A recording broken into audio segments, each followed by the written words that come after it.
Okay guys, here's the second video about the Predator 3500. The first video showed that I had a fuel leak, it ran out of gas. I filled it up with gas. The switch was in the run position, so it kept leaking fuel. Finally found that turning the switch off stopped the fuel leak. And then at the very end of that video, I was surprised when I tried to start it that it was locked up. This video is with that other video, continuing the situation. So it's fixed. Here's what happened. My thought is when it ran out of gas, it was running for about the full 11 hours of runtime. So it was pretty hot, maybe heated up as much as it can be. But it was cool in the morning. And I got a sirens going on here because this BLM land and this Arizona State Trust land that I'm parked at is right next to a fire station. So apparently there's been a fire. But anyway, sorry to get off on that. Again, getting back to this, in the first video it showed where I showed why it was leaking fuel, put the switch to the off position and it stopped leaking fuel. Then at the very end of that video, as I said, I tried to start it and it was totally locked up. I couldn't pull the cord. The electric motor wouldn't start it. It wouldn't move the pistons at all. Took it apart, couldn't really see anything that was wrong. So I tried pulling the cord harder. Of course, if I pulled it too hard, I'd break the cord. Didn't want to do that. So what I did was I had tension on the cord as much as I could while I at the same time hit the button a few times. And then it started to break free. And I kept doing that a bunch of times. Finally, it felt free as it always did. And it started right up and it runs fine after that. So my thought is, I don't know if this is true or not. You small engine repair gurus can let me know in the comments. But my thought is that when it ran out of gas after running 11 hours, maybe it was hot and the pistons didn't have the gas inside the piston. It's got plenty of oil. The oil seems to be working fine. It always has before. By the way, it has about 200 and I don't know, I think I saw 215 hours, 230 hours on it when I checked a few hours ago. Again, I'm not sure if gasoline actually acts as some kind of a lubricant inside the piston walls. And if it's hot and it runs out of gas, it could tighten things up in there. Don't know. Or maybe this thing is about to go for some reason.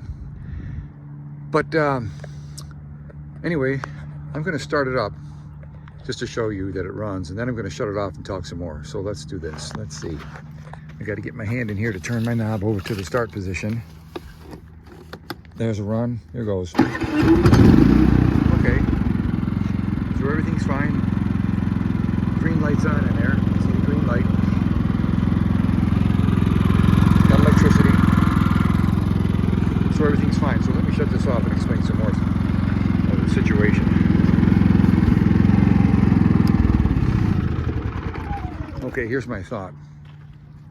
When I'm on Facebook Marketplace looking for some Predator 3500s, the lowest I've ever seen is about $450. Well, apparently they run somewhere around the $850 mark when you buy them new at Harbor Freight. So that's about a $400 savings when you buy one new. Well, I think I bought this, if I remember right, I paid $450 for it.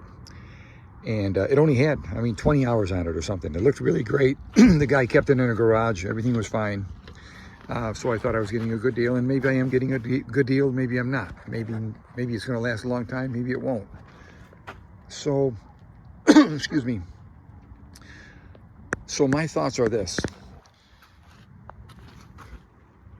Just buy a new one. When you buy a new one, you get the receipt, and you can take it back if something happens to it.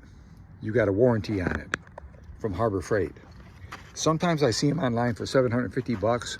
Sometimes even $650. In fact, I saw one a few days ago for $450 where the guy had the receipt and he said he would give you the warranty with the receipt, and it only had a few hours on it.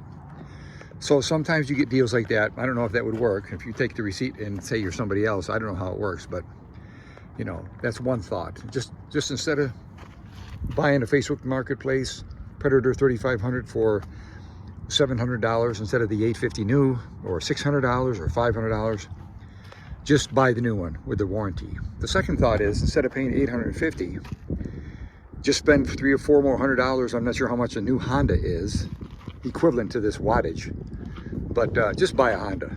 You know, if you can go from, you know, if you can spend another $300, $400. I used to own a Honda, and they are great. You're not inside of them changing parts all the time, because I already changed the ignition down in here for 29 bucks. I had to do that. I had to clean it. It gave me a few problems, and now this. Anyway, you know, Hondas are well known to be the best ones, but they are very expensive. I think they're like 1,200 bucks, maybe more. I'm not sure. But if you can just, instead of buying a brand new Predator for $850, if that's what you're going to do, spend $300 or $400, whatever, you know, get a brand new Honda. I think you'd be better off. I mean, you can look it up. They're just a better generator all around if you look at the reviews. But then again, I have a friend who's got a Predator 3500. He's got like 600 hours on it, and nothing ever happened to it. You know, so you never know. Maybe, you know, it's just like the factories that you see. You can buy one car. You know, when you buy brand new cars from a factory, each car is different. You got the midnight worker who's tired working on it, and you might have a part that's plus or minus a certain dimension, and it's barely in tolerance, and you know, one car can be great, one car cannot, you know, so maybe that's the case too. All in all, I love the Predator generator. You can talk over it when it's started. It's quiet, it runs great, it's been doing good. I do believe in them. I like them the best, but you know, you do what you want to do, but we'll see. I'll keep you informed about how this works. But anyway, that's the problem. When if it happens to lock up, you can try to put some tension on the pull cord on the other side. You can put some tension on the pull cord at the same time pushing the electric start. That'll help it to turn over and hopefully get it unseized if it is seized. Secondly, don't ever let it run out of gas. I knew it would run out of gas, and I let it run out of gas. That can't be good for the engine. Can't be good for a lot of things. So that's the end of this video. Sorry for taking so long, but that's where we're at, and I'll keep you informed about how good this Predator works for me. So have good times on the road, and good times at the campsite, and good times at the river, good times at the lake, good times in the woods, good times in the forest, and good times with the ones you love. And don't get frustrated. Just have a good time, okay? Over and out.